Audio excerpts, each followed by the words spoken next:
Yeah. Oh, can you fill me in? Let's talk about it. How do you deal with that? I try to just remind myself that they're not. Nobody's naturally a troll. They're obviously dealing with their own stuff. Do you know what I mean? And portraying it the wrong way. So that's why I try and remind myself. But most of the time, I have like moderators on the page. So because like I started my whole journey because of my own mental health, they try and delete as much as they can before I see it, just to look after me. So everything else that I do get to see, not very well. I don't do very well with it. Right. And is it directed at you or the work or? Both. Both. Some people from the so-called urbex community, like, they hate that some of us do lives. So they personally attack me. For doing live videos? Yeah, for doing live videos, exploring, because some people out there that have been doing it like 20, 30 years and it was cameras and photos and they believe that's like nothing should ever progress, and I don't know, but they have their beliefs, and like some will just personally attack me, and then some will just attack the page and stuff. And I've had my company since 2015, and I remember the first and the only negative comment we've ever had. I couldn't tell you all the positive ones we had, but I'll never forget that negative one. Yeah, but you know, I also, and a lot of my supporters always tell me, like, for a troll to be a troll, you have to accept what they're saying. You have to give them a reaction, and so like the worst thing you can do is give them a reaction for yourself and for them, because then it spurs on. They've succeeded, haven't they? Yeah. So like, I think as hard as it is, obviously you doing what everyone realises, you have to ignore it, don't you? But like you says, it does stick in. It does. I mean, that bit of feedback we got was from a session we delivered, and there was something that happened and they said it wasn't dealt with properly, and it was one of our volunteers. So it wasn't even like a major thing, but to me, I'll never forget it. Yeah. But I'm one of these where if there's something I disagree with on Facebook, like I see things as learning opportunities. So I told you earlier, I posted a picture of the solicitor that came, you know, who's a friend of mine, and a couple of people shared it, and someone commented off a shared post, so I don't know who this person is. Well, something like, "Well done, guys," or who's the hot mama in the white jumper, is she single? So I was just like, I can either delete the comment, or I can ask him if he understands why his comments are inappropriate, and then try and make it a conversation for him to learn that that's not okay. Do you know what I mean? And I struggle with what do you do, because if it is a troll, even saying, do you think that that's okay? You ain't It'll gonna be, get the, she's hot.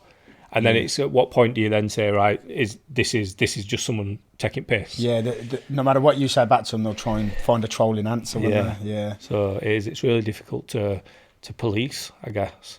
It's kind of impossible to police. Yeah. Like, that's why I'll always, the mods on my page, I've got 6 of them, and when people say, "Oh yeah, well done to the mods," and I don't feel like they can ever get enough like praise. Appreciation and praise, because they literally, like, because I do lives all the time, I very rarely see trolls at all now, because they are that on it, like, and I think they understand how important it is, but I don't think anyone else understands how important it is for my own health and how it is to not see it, because when I first started, like you says about the one that sticks in your head, when I first started, there's 2 people that trolled me when I first started the Facebook, and I'll never forget the names. And to me, though, that's me letting them win. Like, I'll never let them know online that I'll never forget the names, but I know even now I know exactly what they look like and everything. And like, it is horrible. Trolling's horrible, man. It's. My I play Xbox with my nephew on a night. So my nephew, he had a brain tumour when he was 10, and he got given like a very low % chance of surviving. And 4 years on, he's had 4 tumours removed. So he's 17 now. Oh no, he's in year 11, so he'll be 16 nearly. 4 tumours removed. He's gone 2 years with negative scans so far, which is brilliant. 2 years is the most we've got to, and then it came back at the 2-year scan. So now we've passed 2 years, so we've got further than we ever have. But with him being given a very, very small % chance to then go on and have 3 more operations and still be. So we'll be playing Xbox, and I try and put an hour aside every night so we can play games. And there's a game called Rocket League, and it's got active chat, so people can comment and stuff while you're playing. And the amount of times that people put, I hope you die of cancer. And they don't know what he's been through. Yeah, to say that to somebody anyway. My other nephew, his brother has got he's got You'll Never Walk Alone, YNWA, for Liverpool in his thing. So people put like, oh, Hillsborough disaster was hilarious, and I just think, do you know what? I'd love to be able to just get in touch with like Xbox and maybe Netflix and be like, can we do a documentary where we go knock on these doors? And just be like, just educate. Even just be like, do you know what your son? Here's a screenshot of some of the comments that your son puts in his chat. Yeah. And then see how the parents deal with it, and be like the kids who think that they're never going to get caught and they can write whatever they want. That's the thing, like online and social media, you got that detachment from what you're causing, innit? They always said, like, with social media, they never knew the long-term effects in it. I think now, especially with this lockdown and stuff, we're starting to see, like, with like mental health becoming a massive thing. I generally do think social media and online and all that, this is now starting to breed the effects of what it is, because they got that detachment from, you can be nasty and kind of there's no comeback, is there? And really before, have you seen the film Social Dilemma? Where it's social. There's the one about how Facebook was made, but then there's a documentary about the people who were involved in it. So like the guy who invented the like button, things like that. So I heard about because people were asking for a dislike one, and they said no because of Is it that one? That will be in it. Why? Yeah. But this is like all the people who created these things who are now not involved, saying about how bad social media is, and really? And some of the stuff they said, like I'm part of a youth, where I live, there's a lot of people who do youth work. So sometimes we'll say, on Friday at 10 or at 8 or whatever, you put this film on, and then we'll have a Zoom after and we'll have a chat about it. Yeah. Do you know what I mean? And this was one of them. So I had a few people here, we put the screen on and a few people watched it, and then everyone's typing. I just thought, what they're saying is the way that their marketing works, they're trying to fight for your attention. So YouTube usually wins because duration of videos is longer than a scroll on Facebook. Yeah. If you go on YouTube, you're going to watch a long video. You're prepared. You go on there knowing that you want to watch this particular video, have you? So what Facebook does now, and you'll notice as soon as I say it, is, your mate James has just commented on your mate Sarah's post. And it makes you think, I want to know what James has said to Sarah. And it's just another way of trying to get your attention. Yeah. And if you search for something, it comes up in your, sales come up for it. And, if you search for a car clutch, you'll get all mechanic posts and stuff like that. Marketing and all that. So there's all that happens. And I just sat there thinking, you've got a tool that could make everybody happy. You could send a positive message every morning. You could see what they're into. You could send something that's going to cheer them up every single day, every hour. You could be like, look at this post of kittens, because you've seen them search kittens on TikTok or whatever it is. So you have this opportunity to make everyone feel a little bit better, but you choose to allow the people who've got the most money to dictate where adverts get seen. That's mad, isn't it? But it's greed, isn't it? The world's run by greed. It's crazy. Like, someone explained, I didn't really know much until a couple of years ago about that targeted marketing. Yeah. And someone explained it to me about, like, because what my main one about that was, I'd search something and it'd show up on his phone, on Hoppy's phone, as like a sales thing. And I'm like, what's that? And then they explained it, and then it's used it's evil targeted marketing. Like, they literally control you what to buy. And like he says, like, if they just switched it up to being good, that Facebook could be amazing for the world. But it could. I'm one of those idiots as well. I've got so many things in my house that I don't need because I'll see something and I'll be like, oh yeah, I do need that. Like, I bought a mystery box from Amazon. Do you know, I've never seen them. I've seen them on YouTube and that, but I've never seen where to get them from. I bought a mystery box from Amazon, and I got some size 5 trainers where the words were spelt wrong. This big weighted, like, I can't decide whether it's a quilt or a rug yet. I haven't decided. A string dress, but like the gaps in it are probably about that big. So it's just like string with massive holes in it. And I've just literally given everything away. A cat bed. One of the cool things was like a light bulb that's a security camera. Yeah. like a Wi-Fi camera. Oh, okay. That's pretty much it. So I got that, and it was a bit of fun. Yeah. Opening it, like we videoed opening it and stuff like that, and it was a bit of fun. So I've kept a couple of the bits and just given everything else away. And then there was an electrical one. So I was like, oh yeah, What, another mystery box? I'll have a go at this electrical mystery box. And I think I paid about 45 quid. And they sent me some earbuds, and they're not even a brand. Oh, like the £15 one. But in the videos, they're like, oh yeah, I got a VR headset, and I got this, and I got that PS5 and all this. I was like, well, for 40 quid. Do you know what? You're saying that about a headset. I was on Instagram, because that's where I normally get hammered with targeted marketing. And an Iron Man mask come up, and I love Iron Man. But the thing closed and everything, automatic. And I thought, $55? I thought, nah. But I thought, it's worth a shot. A keyring that big turned up. And then I read the comments after, and everyone's like, no, you're not getting the mask. Like, it's a con. And I thought, why didn't I read the comments first? And then the company shut down. No way. It was the best keyring I ever had, though. It was like the most expensive one. And that's so was it worth it? No, it weren't worth 35. It was literally just a flat, like, Iron Man face. Oh, it was flat. It wasn't even no, like it wasn't even 3D. A miniature helmet. No, it was just like, just literally like a printed one. That's actually currently sitting in an asylum somewhere now, an abandoned asylum, because I lost it. Oh, no way. I lost my keys and everything. So most expensive. So the asylum. So obviously, is it or is it Mr. Airborne or what? Mr. Airborne. Yeah. Mr. Airborne. Because of the trolling stuff, I try and keep my like my name and like everything else away from it. But yeah.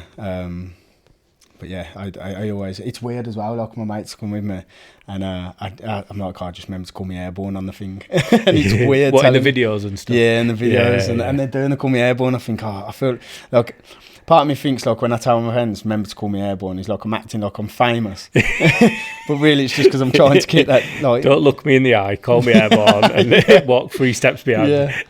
Make sure you never block the camera on my view. So how did you get into it? Like, do you remember the first time you ever did it, or what inspired you to start? I've always explored. From younger, I used to most of the time I'd just get in the car, drive, pull up at somewhere. It was more to get my headspace, and I'd just pull up at the side of like a farm or something, like a field, and just go rambling kind of thing, and then I'd come across like a farmhouse or farm barn or something. And then I bought my new drone, which I use now. And I went to a power plant in Derbyshire, I think it was. The Five Sisters called, the big steam towers. Yeah. I had 5 of them. So I'd done some drone footage, and I'd done a bit of GoPro, and it was the first time I ever spoke on camera with a selfie stick. It was cringy. Right. And I edited it together, and it looked awesome. I thought, wow, at first I thought, maybe I can get some drone work out of this, like kind of work for myself, working with drones. So I started a page and put that up. And then I tagged abandoned power plant in it, and I pressed on the tag one day, and it brought me loads of these groups on Facebook that just like had asylums, hospitals, and I thought, bloody hell, I didn't know all these like existed, and it just went from there. I started visiting them and videoing them, and that was 10 months ago, I think. So this is quite new for you then? The page is new, yeah. Right. I literally started my first Facebook. I think you put it on my birthday card, didn't you? About the first photo I uploaded. It was like 10 months ago. Oh, wow. And it was mad. Wait, when was your birthday? Yesterday. Oh, happy birthday for yesterday. But yeah, and then it just, I kind of, because I've always loved it and using it for my own getaway, I got a bit addicted with it. Yeah. And I just and then I went to my first asylum, which was Denby Asylum in Wales, and the place, it's like its own little village. And like, I was in there playing with my drones, and like just looking around, thinking the history of this place, like, and like even down to like your parts, you think, imagine the noise at night when everyone's in the set, like it was a proper like a mental asylum. I thought, like, I'm in history here, like this is amazing, and I'm just left alone, like security on the outside, no one knows I'm there. Like, I love it. Does it feel? Can you feel like? Does it feel eerie, or is it just abandoned? See, that's the weird part. For some reason, in the asylums, I feel at ease. And part of me's thinking... You feel at home? Yeah, I feel at home, and I thought, I must have been in one of these in a previous life. But, like, then I'll go into a farmhouse, and I'll shit myself. Like, I'll literally be scared walking around this farmhouse, because, like, there's a coat on the back of the door still, and I'm thinking, fuck. But, like, the asylums, I feel at peace. It's weird. We, I've done one, in Headingley. It was an old abandoned mansion, and they were turning it into a Weatherspoons or something. Oh yeah. So we went in, and I'd literally just bought a drone. And I'm weird with, like, when I get new stuff, I want to know how it works. Yeah. Someone posted in a drone group a photograph above the fog we had at the start of the year. I was like, oh, did you get a video of you going up through it? He went, oh no, I've only had it a month. I've not played with the video function yet. What? I was like, the first day I got it, I crashed into a tree trying to follow my mate's sons on their bikes in the street. And then the second time I flew, it was in this abandoned house, trying to make it spiral up a staircase and follow someone walking up. So all it was doing was rotating and rising, and the wind that it generates took it into the wall and smashed it. So I had to send it off to be fixed. But it were more to do like a photo shoot inside of it rather than an exploration thing, because it was only like a house. Well, it was like a mansion. It's a big house, but we've been looking into it more. So the lad who I went with, Phil, I call him my photographer because I come up with ideas and I bring him on board to do the photography side to it. But I've bought my own camera now, so I'm trying to branch out. But it was brilliant. You know, the sort of the element of danger, you know, you're not sure where you're about to step. You know, if that floor is going to be okay, or is there like a weird attraction on that side to it? Because that was what it was for me. The sort of, it's a bit naughty. That, I think that's it. Don't get me wrong, I love the old buildings. I love being in, like, the further the building goes back, the better. Like churches, nunneries, like convents and stuff. I love that, but you just can't beat when security on site and you're not meant to be in there. Like the feeling, and especially when I love the whole feeling of the bigger the better the explore, the bigger the more it's like a city, or the better. But sneaking in, doing my video, like that's why I love doing the lives, because now I'm not only just snuck in, I'm live on Facebook. Like I'm even telling you I'm here, like, and I'll show them, and then sneaking out, and like the feeling that security guard gets tagged the day after, and he's like, when the fuck, like, I love it. And like, even better, like, as mad as it sounds, and I don't like wasting police time or anything, but when they do turn up and I manage to get away, like, the adrenaline's mince.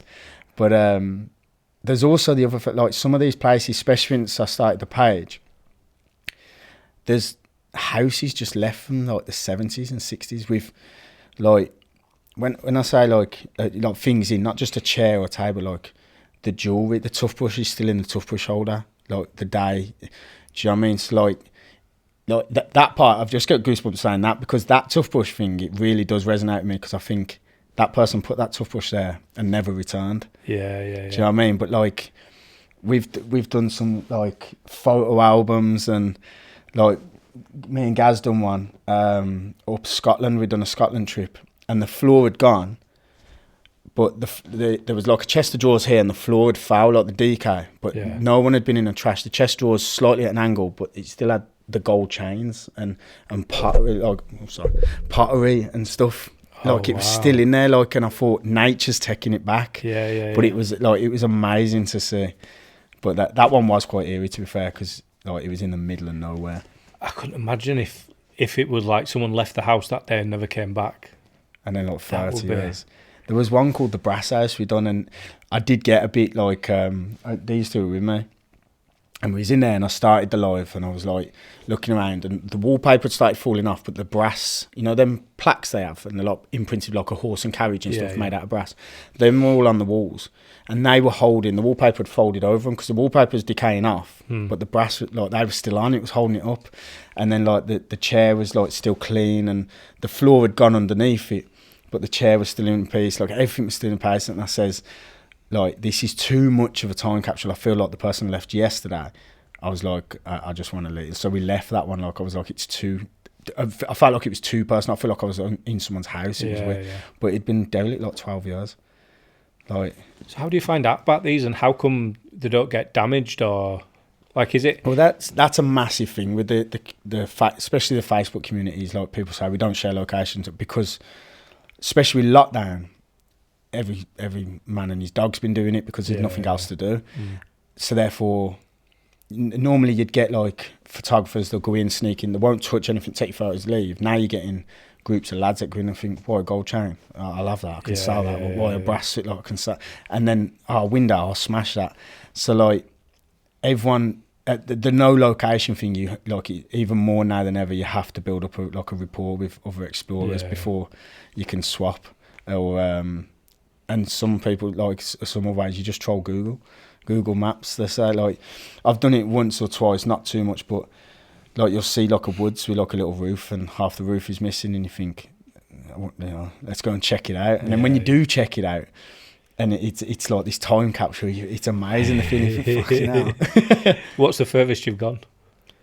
Spain at the moment. Oh Jesus! Yeah, I was going on holiday. This is like, can we go on holiday? Was it between the first and second? Can you imagine that conversation? Well, I've found this. I've looked on Google and there's this building in the middle of a woods. So I'm thinking that's exactly how it went. But she was like, I says to her, look, we can go. I says, we're going for 4 days. I says, can I have 1 day while I go exploring? And she was like, yeah, right then. And then I come back like half hour. I was like, well, I got 7 pins. I was like, one of them was a mental hospital in Spain. Oh, wow. And like, she was like, I said, do you want to come with me? She's like, I'm not going to come with you because if we get nicked in Spain, we'll probably end up in prison. I was like, because you're bored, you feel like that's it. Like you're getting a death sentence or something. Yeah. And I seen it. She come walking and then she actually was by the pool and she was modding my, because I didn't have mods at the time. So she was modding my live, like lying by the pool. And I went in and the door kept, like, it was a little bit windy and this door was left open, like a cowboy film, the way the door just keeps... Yeah. And I was like, this is eerie. And then so around, the cell doors were still on the doors from like each hospital room. The beds were there. There was x-rays still in the x-ray machine. Like everything was there. And then like it was creepy. And I got like, you could only get in the one end where this door was. And there was like a hallway. And the other end, it was like a dead end and I had to come all the way back down the hallway. So, like, I always like to have a secondary escape. So I'm walking up this thing thinking, I don't want to go down there. Because if I look back down the hallway where I've got to get out and some bloody ghost or something standing there, I thought, I'm just going to crumble in the corner because I can't get past the ghost. So, and I got down there, it was a bloody chapel. And I was like, fuck, you know. And then after, someone screenshotted my live and there was a little, you've seen it, haven't you, Hop? You've seen the little, there was like a little boy looking around the corner at me, but it had black eye. I'll show you after.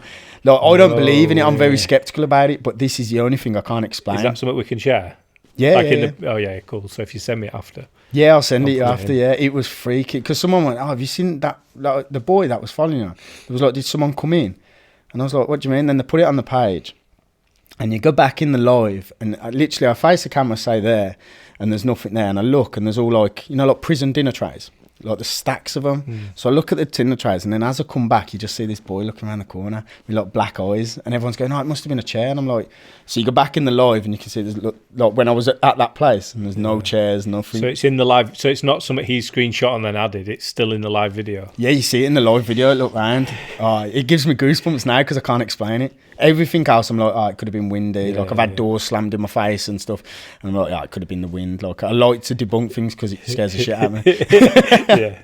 But that one I'm like, nah. Have you had any other experiences like that? Just Denby Asylum. I literally was outside on the roof.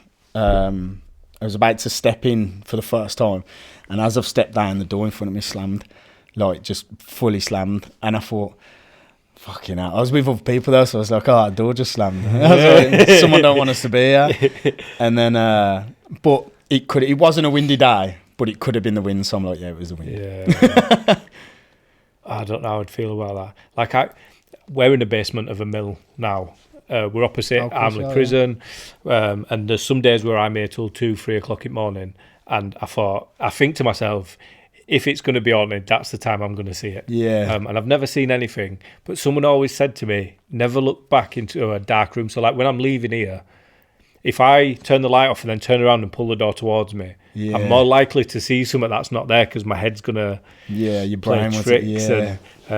But until something happens, like I don't want that to be like a challenge. I don't want it to be like anyone who's listening. I don't want it to be like sending spirits my way. I've actually said on my page, because I'm skeptical, like I says to like paranormal groups, I was like, if anyone can prove it to me, take me with you, like.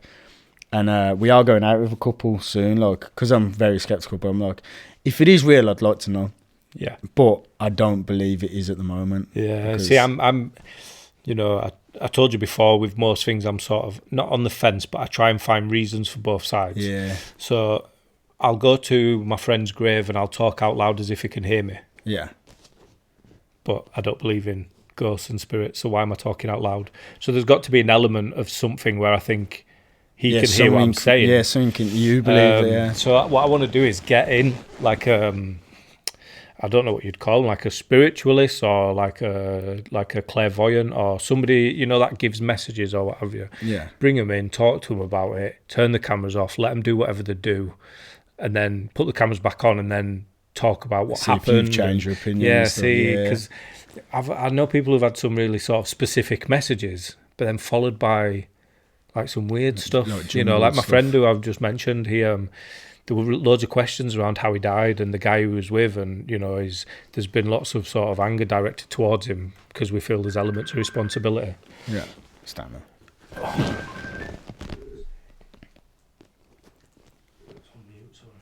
So,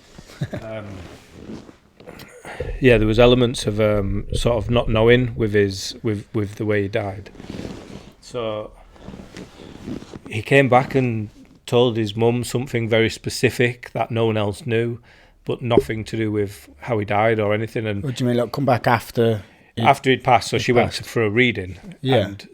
And there's that sort of how would they have known? Like he was banned from driving and no one knew. And he was like, thanks for keeping my license a secret. So it's like, how would anyone else know that? But then nothing to settle a mind about what happened, because it's been a big thing. So, you know, not even like you don't have to worry about that, you know, it were this or it were that, or, you know, please stop trying to figure it out, or there was nothing calming. Same with, you know, my sister who had one and stuff. So I'm one of these where if something happens, I'll completely believe it. But it hasn't yet. Yeah. And again, I don't want this to sound like a like a challenge, like for somebody to come. Do you know what? Why not, innit? Like, yeah. Set the challenge. Wow, saying that, yeah. Set the challenge. It happens while you're on your own, shutting that door. You're crumbling the corner. Yeah. Do you think it plays on your mind more because you're going into an abandoned? Like, if you're going into an asylum, you're expecting to maybe see or hear things. Like, you expect like someone in the corner nutting the wall. And, do you know what I mean? Like I do think. Like, I say out in my life, sometimes I'm like, listen, my brain's overpowering myself now. Like, I know I've wound myself up in my head, and I start, like, thinking things, and then I'm like, the live's helped me. If it weren't for the live, I'd have been out loads of the buildings. I was in a B&B walking down a hallway, and my brain just overtook, and I was like, there's someone behind me. And I said to him, guys, look, I'm going to put it on selfie mode, but if someone's behind me, you best fucking send police, or someone needs to come and get me out of here. And, but like, I just like, I know 90. Wow, at the moment I feel it's 100% of the time I'm winding myself up. Yeah. But I think that like anything, like we was on about earlier with the aliens, like if it's true, I want to know. Yeah, like, I'm gonna speak to your pals before they go and find out in advance when your next one is. Yeah, and just be there. We don't give out locations. We're actually going somewhere after this. Obviously, you can say because this will be a couple of days. We're Manchester Underground. We're going to do. They've got there's actually an underground city under Manchester, like an old Victorian one, and we've got one of the locations. Is this through the is there sewers? Yeah, we have to go through a manhole. Yeah, literally.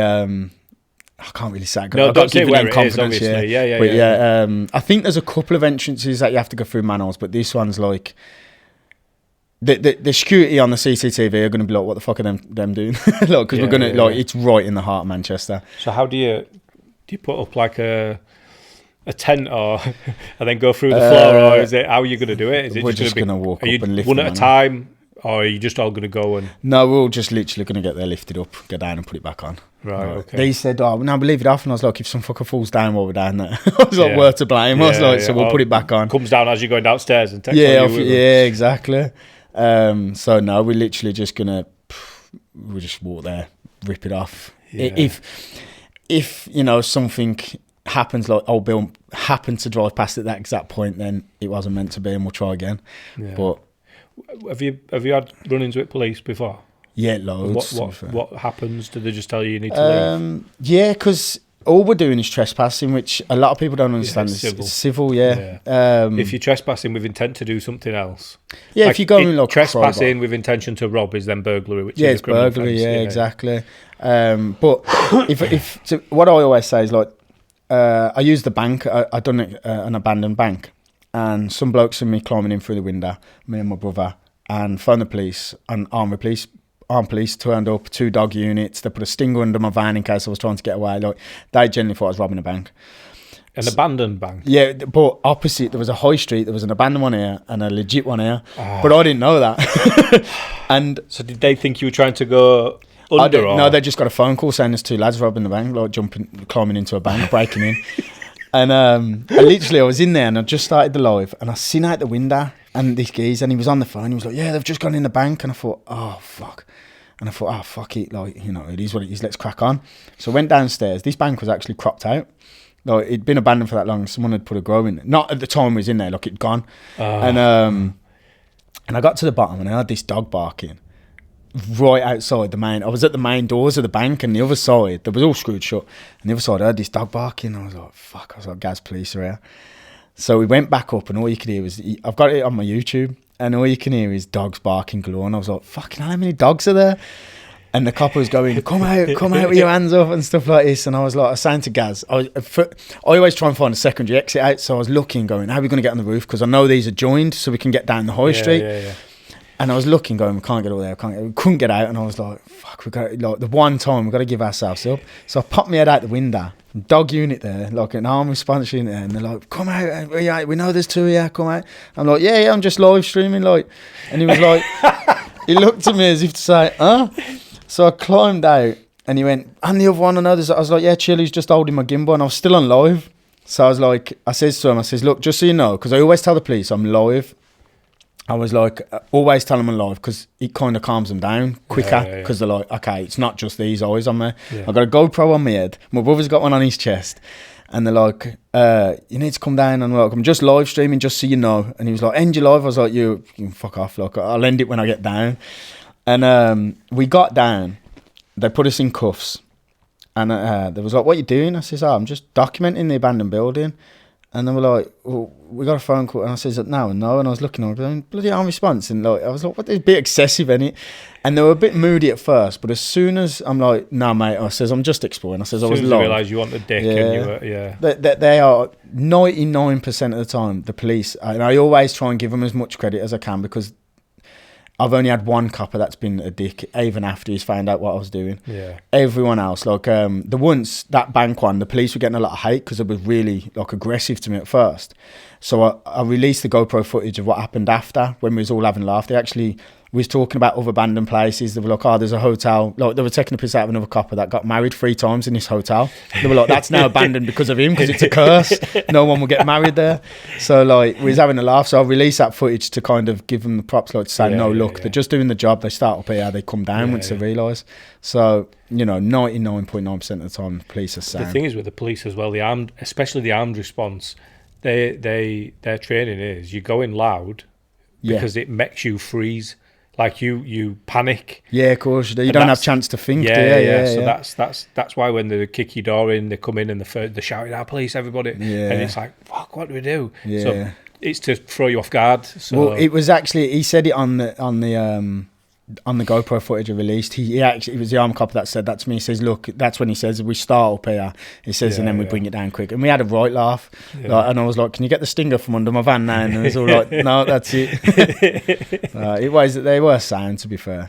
And even one time, that time, sorry, he was like, "What's your page called?" And then we was watching my YouTube video. He was like, "Fucking hell, you've been some mint places, ain't you?" And he was like, "Oh, I know that one." He was like, and then they says to us, there was like, "Oh, don't go in this place." And I was like, "Where is it?" I was having a laugh. I was like, "Where's that?" Like, because if I was going to go, and he was like, "No, seriously, like, it's got black asbestos, like airborne particles." Right. And he was like, "Please, just don't go in there." He was like, "Do what you're doing." He was like, we know you're not doing anything bad." He was like, "But just stay at that one because you'll get ill," kind of thing. So they were saying, like, it was wicked. Oh, that sounds good. We work with the police, and I hate when they get sort of bad press. Like, I mean, sometimes they need it and they deserve it. Yeah. But I work with some that are absolutely brilliant, and it's one of those where you do always tar the police with the same brush. Yeah, because of Like, uniform and stuff, this innit? is it. Yeah. So, They do. I believe that. Like, but the way I try and portray it is you get bad people and everything. Like firefighters save people's life. You're still going to get the odd firefighter. Like, you know, explorers. A lot of them just want to take photos. You're still going to get the odd ones that smash stuff up. Like, you get bad people in all walks of life. Like, but you can't tarnish the rest of them. Like, I do try and push it a lot. Like, generally, you can't. The old bill have been wicked with me. Like, and I have had, especially last month, I had someone, I don't know who it was, but they knew literally everywhere I was going. And well, I did get to the bottom of it, but they knew everywhere I was going, and I had police 9 times in a row. Every Explorer 9 times I had police turn up on me. I even had a drone unit come after me, and we was hiding in a bell tower of like an old abandoned mansion, and the drone's above us. And he was talking. He had a speaker on it. It was the Maverick, and it was going, "We know you're in there. Come out." And I was like, "They don't know we're here, guys." I was like, and it was freezing. The floor was like, it was about a 50-foot drop in this bell tower, and the floor was rotten, and you could see through. And I was hiding in the corner. I was like, "I'm not giving up." I was like, "I'm not giving up." And then in the end, I was like, "He's got the Maverick. I can see it, and I've got the Maverick as well." I was like, "He won't have more than 2 batches." And he landed. I said to Gaz at the time, I says, "His battery will be done in a minute. If he puts another one in, we'll give up." And he landed it. And then you heard it take off again. I was like, "Fuck!" I was like, "No, I'm not giving up." And then when he was landing the second time, I was like, "Right, this time, if he does, we'll give up." I was like, "Because he's probably got about 10." Yeah. But he didn't. And they fucked off, and we got out. Oh wow! So it was fun, that one. I think that one's on my YouTube as well. But like, I wish I had my drone that day, so I could have got mine up. Yeah. And a bit of drone wars or something. What do you think they would have done? They can't have charged it yours to knock it out, could they? Because they'd have damaged their own. Nah, because they had the Maverick 2 Zoom and I had the Maverick 2 Pro. They would have just obliterated each other. Like they have got certain drone aspects where they drop a net on top of your drone, and like they'll go up and try and fly above you, and they drop nets now on top. Like that would never happen to me, but I have seen it on YouTube, and that like the police have got that capability. But like your drone's fucked, theirs will be fine. You'll never get it back in there. They'll keep it. Yeah. Oh, so what do you use your drone for? Is it more for the external stuff, like to capture you, like on roofs, or? Yeah, a lot of it is for the aspect of like seeing where you climb across the roofs and on the top of the buildings. Like I tend to really to use it. I used it inside. I done a place. It was like an old boarding school, massive Victorian place. And that had a church on site, and it was huge. And I used the drone in there, and it did make some good footage. But the security heard it, so of course, I only got a couple of minutes. But like most of the time, the places are not really big enough for. They are, but not for like something that I could probably get with my phone. Do you know what I mean? Like I don't know. Yeah, mostly outside. So when we started talking, you said that you'd go out walking sort of for your own good. Yeah. Is that to sort your head out? Was that stuff you were going through? Is that just sort of like a break from everything, or?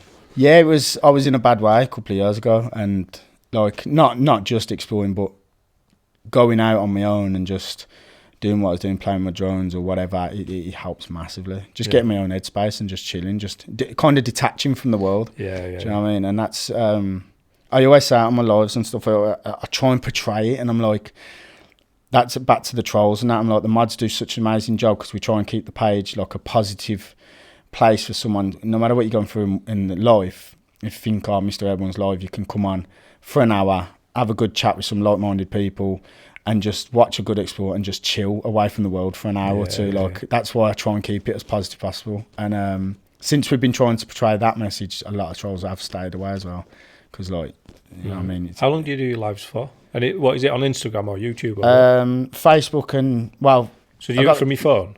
Yeah, I do it from this one. Oh, right, and it's all gimbaled and stuff. But, well, I do it through GoPro sometimes. If I want to, like, if I got a good climb on, I'll do it for the GoPro to show that aspect. But I'm still figuring out the like the signal with that. But you can, when I do it for the GoPro, then you can have it in 4K and it's a wider view. And they do love it, but I was having issues with the signal and it was breaking up between my phone. Plus, you need to go live on Facebook through a GoPro, an external camera. You need 2 phones. You can't, because you have to hotspot your one phone after the other. Like because it attaches yeah, on there's Wi-Fi, no, doesn't it? they don't like you doing it, so there's no way, Yeah. or that I know of, and there's no way of doing it. So, but yeah, that external with the GoPro, people love it because they can see both my hands climbing, and it feels like they're there. Like you was on about with the 360 thing, like it feels like they're there. So it is, I enjoy it. So the reason I was asking about obviously that stuff a couple of years ago, the Let's Talk banner, and so what's the not the idea behind the banner, but what's Let's Talk basically? Let's Talk is best way to. The way I explained it is, I was out exploring before with one of my mates, and we come across a 17-year-old lad that was standing on a bridge, contemplating jumping off because of lockdown. This was early on in first lockdown, I think. And I stopped and I was talking to him, and I says, "Are you okay?" And he was like, "Uni, I can't deal with lockdown and uni." He was 17, and I was like, "Fuck, like." No 17-year-old should be going through that. You should be getting ready to go on your first lad's holiday, and this is what lockdown has caused a lot for a lot of people, not just work and stuff like mental health. And it made me realise that for a 17-year-old to be going through that, I thought something needs to be done. And then about 2 weeks later, I was driving home from by where I live, and there was a woman on a bridge, the same thing. And that's when I thought, right, I need to do something on bridges. I was Jesus. I need to. That's where Let's Talk come from, because what I've done is I made a load of boards with hashtag Let's Talk on it, and I just pinned them to bridges. So I thought, because my idea was, it being there myself, I thought all it takes is once you're there, it's a spiral. If no one breaks you out of it, you're like, okay, my family hate me. And then before you know it, you're spiraled into the whole world hates me. Yeah. Because you've just manifested it and nothing's breaking you from it. So the whole point of the boards was to, if you're standing on a bridge and you're like, I can't go on, the whole world hates me, I'm never going to recover from this, or, whatever that thought process might be, you might look at a banner, and for 5 seconds while you're reading that banner, it takes you out of that thought process. And that break could be all it takes to just stop you doing what you're there to do. And so I started putting the banners everywhere, like the little boards on the bridges. And it just grew from there. And then I was like, I'm going to make my page a positive place. There's no trolling.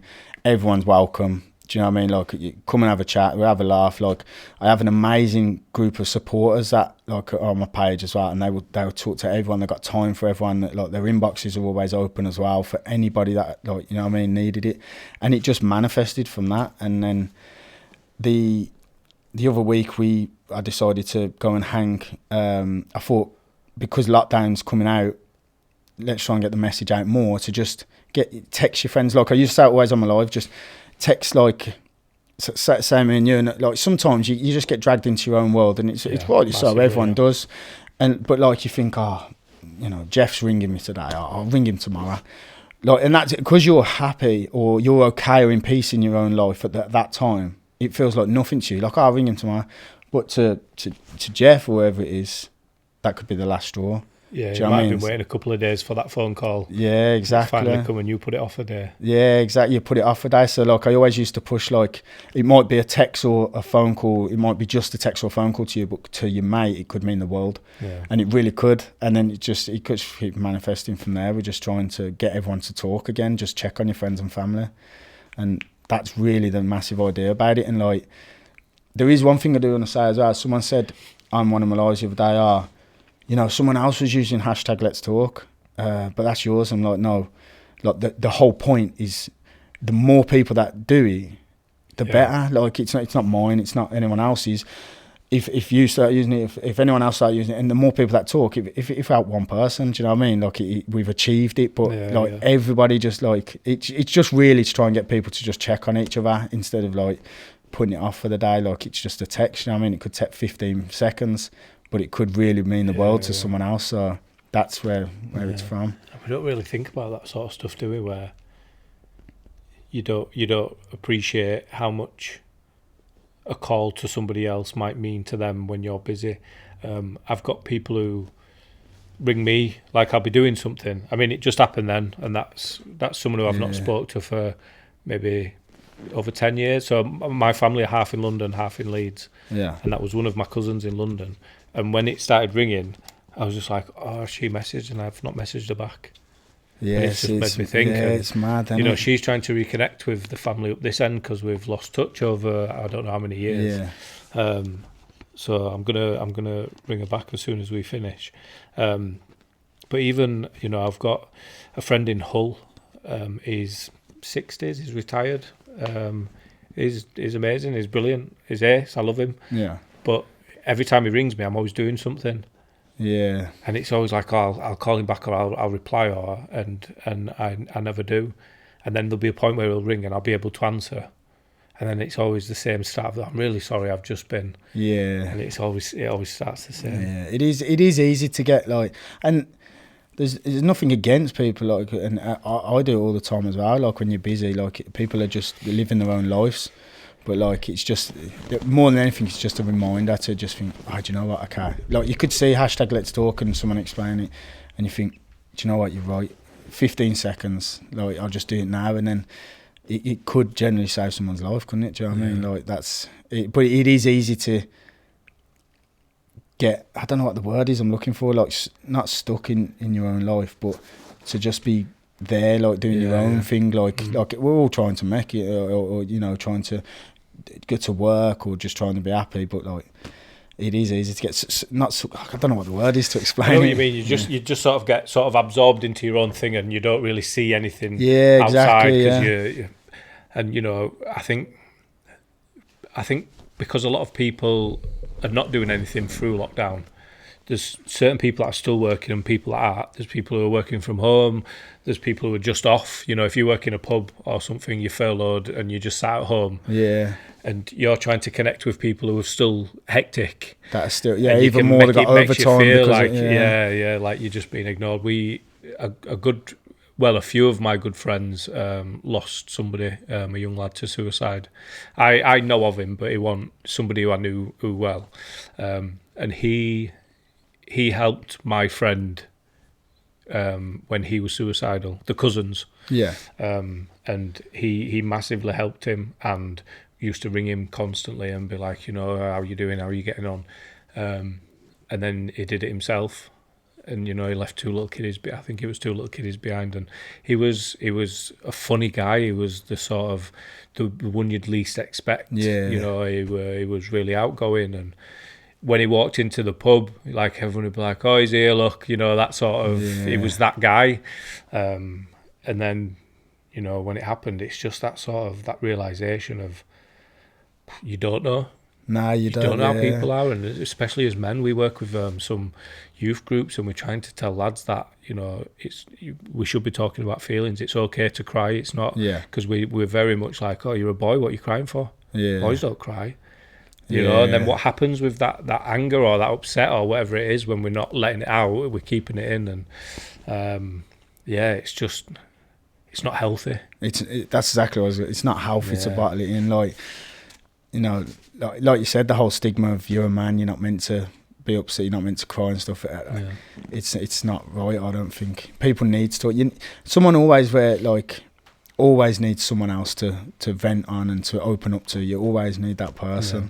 I mean, no matter who you are, like Tyson Fury, I said it before, is Tyson Fury is a massive eye opener for me, of that realization that no matter how much of a big hard bloke you are, anybody can go through mental health problems and stuff. And I think he generally was the one that opened it up, and I thought, oh, maybe, do you know what I mean? Maybe the whole stigma of, because I used to believe that, like, I wasn't allowed to open up to people, like I'm meant to be. We're looked at like.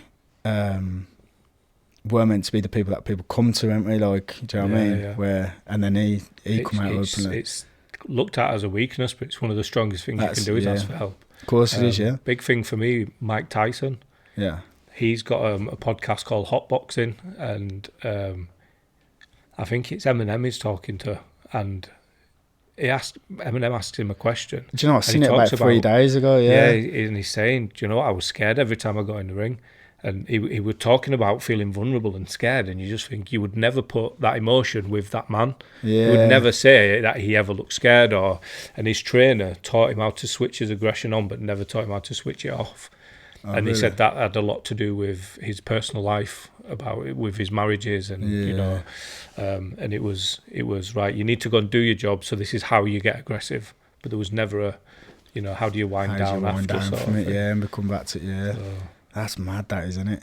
Yeah. It is though. Like it says, like Tyson, both Tysons, they prove that everyone needs help sometimes. Yeah. Do you know what I mean? think the thing is that Tyson Fury is brilliant for doing it now, but Mike Tyson would never have had those conversations at the time, because it would have been seen, if he would have let people know he was scared, they'd have started to win that mental battle. Because that was his thing, winning the fight before the fight. You watch any of his fights at the start, whatever that boxer's doing, he makes eye contact. And whatever they do, he keeps that eye contact. So I think it was Lennox Lewis. Lennox Lewis is like jumping around, and like he'll keep looking back at him, and Tyson's staring at him, and then he'll look away, and he'll be sort of jumping around, and he keeps taking his eyes back to him, and you just think straight away he's got him. Yeah. He's just got him. Yeah, I seen a thing before where he explained that about walking out, and he was like, as soon as I lock eyes on him, and he was like walking out, he says, and he explains at what point, I think it might have been the Lennox one, and he explained at what point when he was getting into the ring, he knew he'd already won the fight. Yeah. Because of that aura. But like he says, if he would have felt like at the time, if he'd opened up, he wouldn't be able to do that kind of thing. Do you know what I mean? Because they know he's scared. They don't know he's that confident guy, that the appearance that he's portraying. But yeah, it's something that we need to talk about more. We've got positive people now that are doing this. Tyson Fury is one of them. Even on a local level, we've got people who we mutually know that are sort of quite big names around sort of physical sports, boxing and stuff. And I know you're involved with BKB, and there's just, I think there's a massive platform for people to just be honest, and it's just trying to get people to understand the amount of help that can be for somebody. Just all you have to do is be honest about your feelings, and it's I call it the tattoo effect. So I'm going to go get a tattoo to the ear. I'm like, they're not that bad, they might be a bit sore here. But then when you sat there in the chair and and then they start, first 5 minutes you're thinking, why the fuck do I do this? What am I doing? Like, why? And it hurts. And then you get used to the feeling, and then it's not that bad. But some bits it'll catch you, and you'll be like, oh, fucking hell. But when someone asks, you're like, yeah, it's not that bad. Yeah, but it is. You've got someone literally stabbing your skin with a needle, putting ink in it, like trying to rip it off. Yeah, that's what a tattoo is. But I'm going to sit here and say, yeah, it's cool. And there's a lot of videos being put about now. They all seem to be American guys. When a guy says he's okay. Do you know, I was just about to say, ask twice. Yeah, is it that one? Yeah. I seen that not long ago, and I'd never heard that before, but. Yeah, when they says like, if a guy says okay, our natural things are, I'm fine. Yeah, I'm good. But like, and then because they don't actually listen to the question kind of thing, we naturally don't. Then they say no, ask twice, and you're like, no, why are you okay? Like that's what they're trying to push now, and which I think makes massive sense. It's become a greeting, How you doing? You all right? Yeah, it has. Yeah, and it's just like you, and it's instead of hello. Yeah, and that's what the back and forth is. How you doing? You good? Yeah. You? Yeah, I'm cool, yeah. So, and then you start your conversation or whatever it is you're doing, or you pass in the street, or it's not the question that it's meant to be. Yeah, it's not the actual question, is it? Like, you're saying the same words, but it isn't the question. Yeah. And we used to laugh because, like, when we were little, like, our parents would see something like, or somebody would be pulling like, how is he? Yeah, he's all right, but how is he in himself? And I was used to laugh at that, like, how is he in himself? And you think, no, actually, that's what we need to be asking. Perfect sense, yeah. That is what I haven't heard that for years as well, but yeah, you're right. It's the same thing, that, isn't it? Because it is. That's the question with the reflective response. Yeah, it's cool. And then they're like, no, I'm asking you, how is he?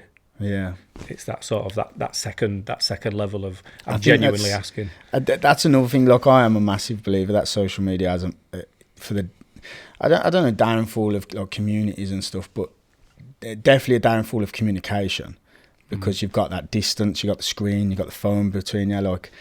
And, like you said, go back to our mums when we was younger, like 20 years ago before social media. It was the dumb thing. And we used to laugh growing up thinking, but it was communication properly, generally asking, like it says now. It's like, I think social media, I do think they've got a massive, like, we're now seeing the effects of it. And but if used properly, though, this is what I mean, it could be an amazing thing.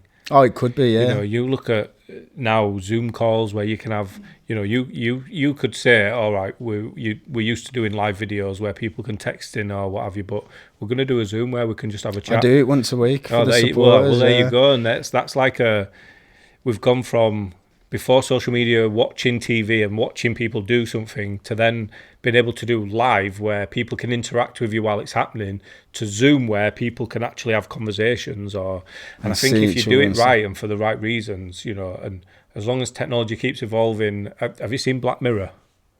It's a series on Netflix where it shows you some sort of technology and then it shows you in a positive way, but then it always sort of goes bad. Oh, really? And there's always there's so many examples. All right, there's a thing you can get like a guardian angel for your children, and it's if you imagine a contact lens that blurs out anything bad that happens. So it's like a 15 or an 18 sensor on films, but in life. So she was walking past this garden and there's a dog barking and it scares her. So mum switches the thing on her iPad. Yeah, and then it blurs it out so she can't see it, so she's not scared. Oh, okay. But then, like, if she was with her older brother and her older brother got stabbed, she wouldn't know because she wouldn't be able to see it. Out.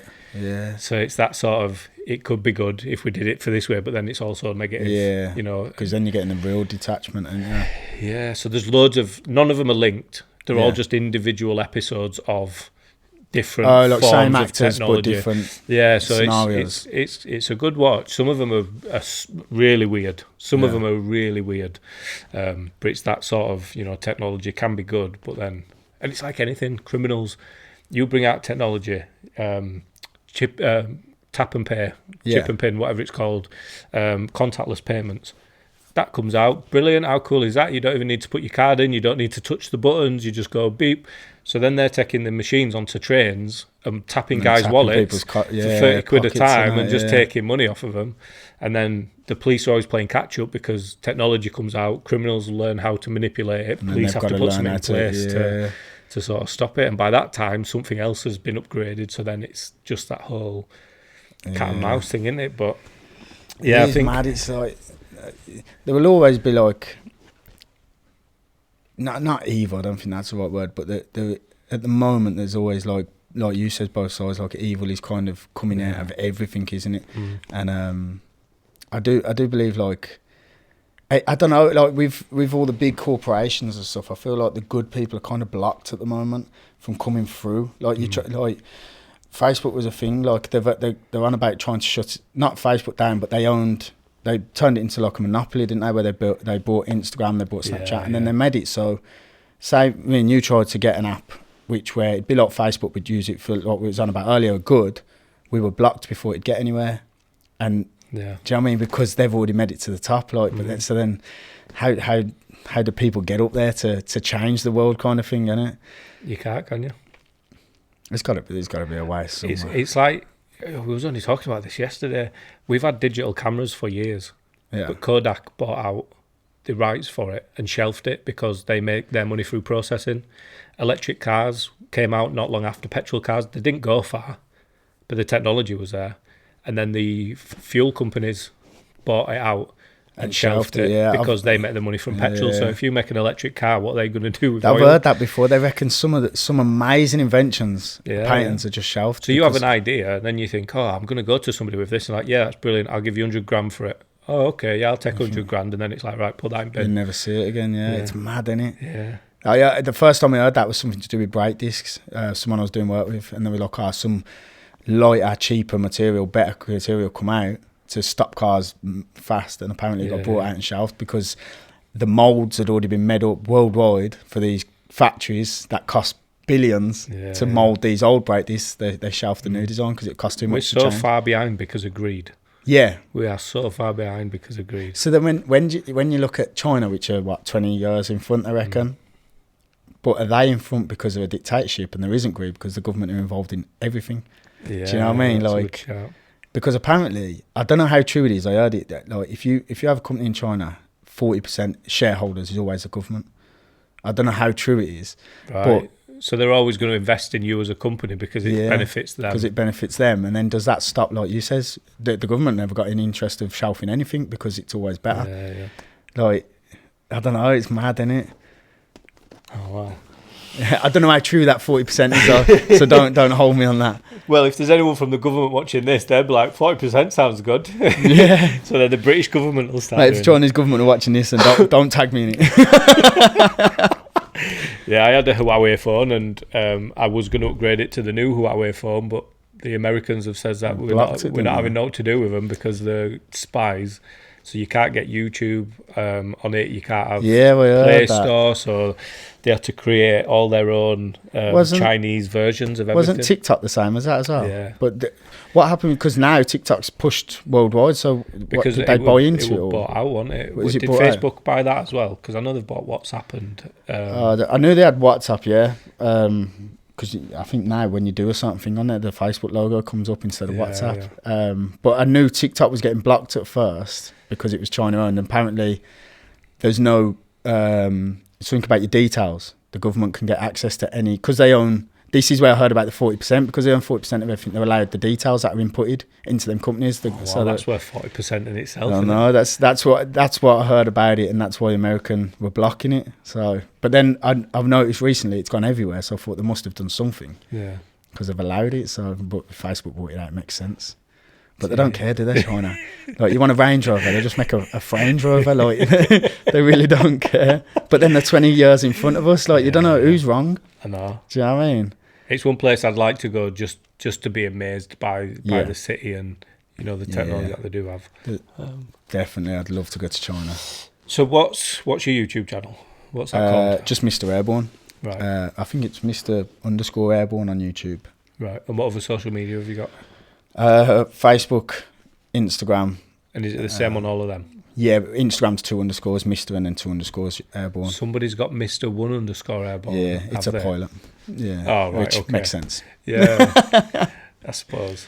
Yeah. So the video that you're doing in Manchester, how long does it take you to get them up and get them out?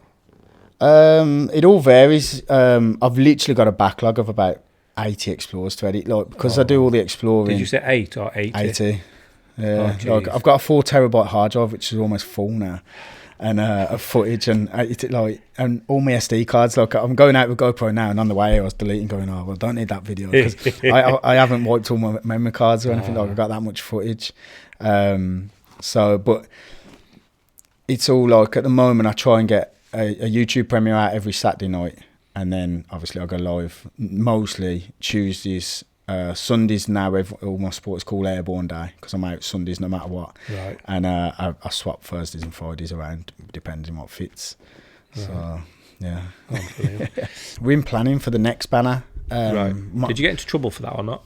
No. I was talking to the Birmingham Mail about it, and I says, like, my supporters went on a rampage trying to get me the banner back, and a lawyer actually messaged me and was like, technically they're breaking the law if they don't give it back, because it was in a public space, because it was on the scaffolding. They were like, if they keep it, it's theft. If they throw it away, it's criminal damage. And I was like, yeah, but fuck it, that's a bit like, do you know what I mean? And they were like, no, but technically, and I was like, no, I ain't going that hard at the ball ringer, so, because technically they could probably try and get me on a terrorism act. Yeah, I suppose. But so then I forgot what I got onto that. Oh yeah, we're planning the next one. We didn't get in trouble for that one. They completely denied all knowledge of anything to do with it. They never put a statement out. They never done anything. And is that good or not? Because if they put a statement out, it was bad. I thought I was waiting for it. It raises more awareness. Yeah, that's why. Like, I had there's a couple of groups. Like, I try and. No, I'm from Birmingham, so I've been trying to connect with a lot of Birmingham, like podcasters and like just people that running stuff in Birmingham, like their own pages. Yeah. And there's someone called Brum's Updates, and he's hilarious. Like, he's funny as fuck, but he don't like the ball rings, so he's hammering them every day. He was putting like pictures of the bull up saying, "Give Airborne his banner back, or the ball's going to be missing." And then like his next tweet will be like, I have a buyer from Dubai that's interested in the ball, so you best get that banner back, like stuff like that. And I thought I'd let him crack on because it was bringing more to what actually happened. But I was really praying that they'd put a statement out, and they never. So the next one's got to be bigger.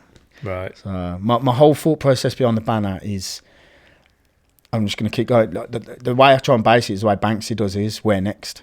Where's Banks yeah, going to pop up next? So next time it'll be where's the banner next? So we're trying to, we've got a budget in mind, either or what was the other ones we was looking at to put the banner? The budget, wasn't it? Oh, I'm trying to put them like more and more like people. How the fuck do you get that there? Like, but where the media blog hashtag Let's Talk banner was hung from Old Trafford Stadium, or do you know what I mean? Like, or Big Ben. Like, I'll never get. Everyone keeps saying, "Put it on Big Ben." I'm like, I will get shot by the constant snipers or whatever. So I was like, projected rather than a banner, because that's happened, hasn't it? Do you know what? Projected onto, because then you can probably do it from a distance. I know it's not the same. It's not the same, but it's still there. As long as the photo's there, like, because someone says to me, "Oh yeah, like the supporters actually paid for the first banner. They all put it. They got wind of what I was doing, and they all wanted to help, and they provide the money for it." And then someone says, "Oh, it only lasted 9 hours," and I was like, "It doesn't matter." I was like, "It got the impact. It was the photo, and that photo went viral. And like all the Birmingham media places, and even the Sun done a story on it, right? And like an online one." And I was like, that's the impact. So next time, if we put it on say the Angel of the North, I was like, everyone, all the media up there. And then before you know it, it'll become a thing where the media's like, oh, the hashtag Let's Talk banner has popped up here. And then it's just like, all it takes then is like you're asking the question, what's it mean? Yeah. And then, do you know what I mean? It just, the more people that see it, the more it's going to be like, do you know what, I'll text mate. Like, do you know what I mean? That's the whole plan. So, but that projector thing, that's an amazing idea. But in my thought process, if I keep doing it and I get that much coverage, that like, you know, I don't know, say this morning pick it up as a story or something, it's a win-win for everyone. Because even if like, say, like they're not all, say it gets big where everyone's like, wherever it is, this morning picked it up, whatever, then I'll go, right, I want to get it on Big Ben. The government, they might go, okay, we're not letting you fucking climb Big Ben. But what we can do is we do this because it's a win for them. They're behind mental health and after lockdown. Do you know what I mean? So like, and then it gets up there anyway. You don't know, do you? Like the possibilities are endless. With the right support behind it, and that's. So now we just need to find someone with an industrial style projector. I mean, I've got my little one over there, but I'm not sure that'd. I've got a little Landau one, but it barely light that up. But yeah, that's the plan. So it's. Can you, if you got a couple of drones, do you reckon you could fly the banner? Nah, I tried. When the first lockdown happened, everyone was saying thank you to NHS. I actually put a thing on top of my drone and I flew it, and I almost blew the thing to bits. It was only about that big, and the wind caught it. And I've got a Mavic Mini 2, and my mechanic came to fix my car while we was in lockdown, and you know I had a positive COVID test while I was in the house. Yeah. So I put my key on the drone and flew it out to the car park for him, and that struggled with just a key and a key ring. Yeah, it is like I've got the Mavic 2 Pro, and that's what I've done that with, and it struggled because it was just catching the wind. But you can get a little grappling hook that you have a button on your control or whatever, and it will lower and it will let go of it. Like you can get that kind of stuff, but nothing over like, you know, the pack of Smarties or something nothing substantial like a flag. But what I was thinking is, I've been talking to someone that does, what's it called? Hop with the fan, with the parachutes? Paragliding. Is it paragliding? No, where they got the big fan on the back. Oh, yeah. And he does that. And I'm thinking, he was like, we need to do a collab of some sort. And I'm thinking, well, what about if we trial a Let's Talk banner across I was like, how open are you to flying over London or over somewhere like that? And he's open, but I don't think he's quite open that much. But he was like, he says the way I look at it, I can land anywhere. You're not allowed, but he's like, all you have to say, I was having technical difficulty, you are allowed to land anywhere. He was like, you're not allowed to take off from anywhere. He was like, so if we land somewhere we're not meant to be, we're not. If we get seen taking off, then we've broke the law bad. Like flight aviation rules and all that stuff. But I'm trying to think of some kind of thing that we can do with him. He wants to work on a story where like I'm exploring a place, like a video. FA Cup final. That's what I'm saying. Yeah, over the top, or into middle of pitch, and just be like, we had difficulty landing. Yeah, just wrapped in a banner. See, I'd openly do that. I really don't care. Like stop the game and everything. Like I get it. Like people would be pissed off, but you just say, we had difficulties. Like, but so we're definitely working on something like that. It'd be wicked. Oh, I'm excited to see what comes from that then. There's what is it? The Commonwealth soon next year, isn't it? Or 2020? Yeah, next year. Like there's got to be something around that. like at the stadium, like you says, like the big stadiums. Yeah. But we'll see what happens. Okay. Genuinely, it was brilliant to meet you. You know, the work that you're doing is amazing. We're going to have a chat after the cameras stop and see if there's what we can do up this end. Definitely, But yeah, it sounds like your supporters are brilliant. You know, there's a difference between a following and supporters. I think, you know, massively. A following are people who just engage with videos that you put out. Supporters are people out there to try and push you and to sort of help you achieve the things that you wanted to achieve. And it sounds like I said before, without the supporters, I don't even know if I'd still be doing it. Yeah. Because they're there. Like the following are great, and the people that are following, they are great, a bunch of people. But some of the supporters, they're like mentally, they help me. You know what I mean? They're there in the inbox talking to me and giving me, like, telling me I'm doing the right thing. And even when I'm running from police and stuff. So he's giving his supporters a shout out. Does he ever give you two a shout out? Give him a platform, but he just won't set it up yet. Oh, really? And it hop. Yeah. Even the supporters are all waiting for it. Even my whole page is waiting for his platform to be set. What's the platform going to be? Rants. I hope he's rants. He does like a funny rant. Like not ranting, hating, like he's like, a comedian kind of thing. But he just won't do this side. He won't get in front of the camera. Right. Oh, we'll sort that out. We'll get you confident. Don't worry about that. You're in the right place for that. So it was good to meet you. I really appreciate you coming in. I hope people get from the video what they need to get from it, and you know, if they follow the hashtag Let's Talk, see some of the work that you've been doing. Your links for your social media will already be on the video. So if people want to skip back to that bit, and send me the pictures of the little boy, and I'll make sure that gets in there as well. I'll definitely. I'll show you straight after this. Brilliant. It was nice to meet you. Thank you very much. Nice to meet you as well, mate. Nice one.